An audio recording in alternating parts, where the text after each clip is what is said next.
जय बाबा नीम करौली महाराज की बाबा की कृपा सब पर बरसती रही। आज मैं आप सभी को उस चमत्कार के बारे में बताने जा रहा हूँ जो कि एक भक्त के साथ हुआ, जिसमें बाबा ने अपने कंबल के अंदर के रहस्य के बारे में सभी भक्तों के सामने बात बताई। हाँ, मैं आपको सच बात बता रहा हूँ, ये चमत्कार कैंची धाम का ही है। तो बिना देर करे इस वीडियो को शुरू करते हैं। भर में तो उन आश्रमों के लिए भंडारा भोग प्रसाद के लिए धन संचय कैसे होता है, क्योंकि हम लोग कुछ भी कार्य करते हैं उसके लिए हमें धन की आवश्यकता ज़रूर पड़ती है। तो ये पैसे की व्यवस्था कैसे होती है, वो उसके मन में ये सवाल उत्पन्न हुआ।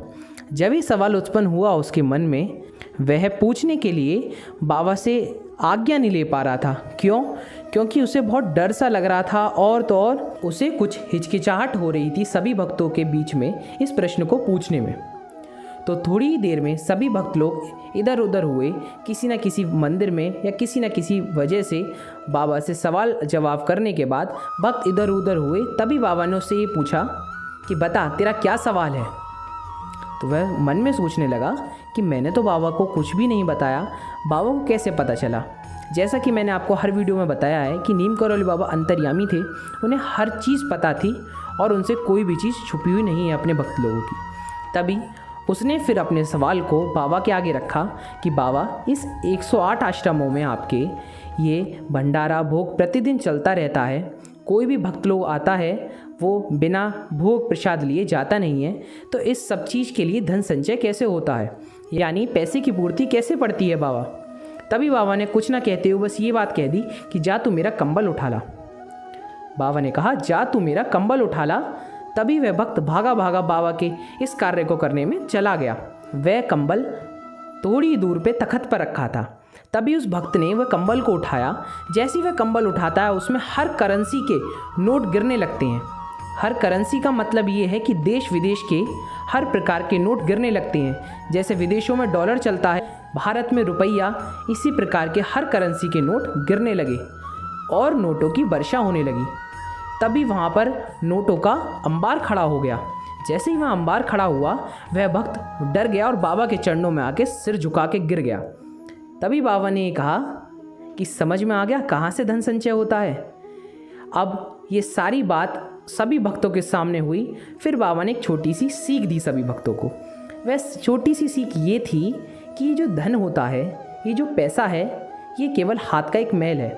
इसमें केवल आप 3 चीज़ों में इस्तेमाल करें, जो सबसे मुख्य है कि दान धर्म में और अपनी ज़रूरतों में, और तो और किसी की सेवा भाव, बड़े बुज़ुर्गों की सेवा भाव, गरीबों की सेवा भाव, इन सेवा भावों में, कुछ भोग प्रसाद में, भगवान के आगे चढ़ावे में आपको इस पैसे का इस्तेमाल करना चाहिए, जिससे किसी भूखे को रोटी मिल जाए। ये इस पैसे का असली उपयोग होता है। तो बिना देर करे हम आपको दूसरा चमत्कार दिखाते हैं बाबा का, और आगे की बात मैं आपको सभी बताता हूँ। वह बात ये थी कि बाबा से मिलने एक साधु आते हैं, जो कि बद्रीनाथ के यात्रा करने के बाद आते हुए कैंची धाम पहुँचते हैं, और बाबा जी की यश गाथाएं सुनकर वे आश्रम में आ गए। परंतु वह बाबा का वैभव देखकर बाबा से ईर्ष्या करने लगे और बोले, बाबा बनकर संपत्ति संचय करते हो। बाबा जी उस समय हाथ सेक रहे थे। फिर थोड़ी देर में उस साधु ने बाबा से फिर कहा, बाबा बनकर संपत्ति संचय करते हो, लालच करते हो। बाबा ने उसे अपने पास बुलाया, साधु को, और उसकी कमर में से जो कुछ नोट घुसे हुए थे उसने घुसा रखे थे, खोस रखे थे, और उसकी जेब में से नोट निकाले और उस अग्नि में सुहा कर दिए। और बाबा ने कहा, जाओ अग्नि से अपने नोट ले लेना बद्रीनाथ में।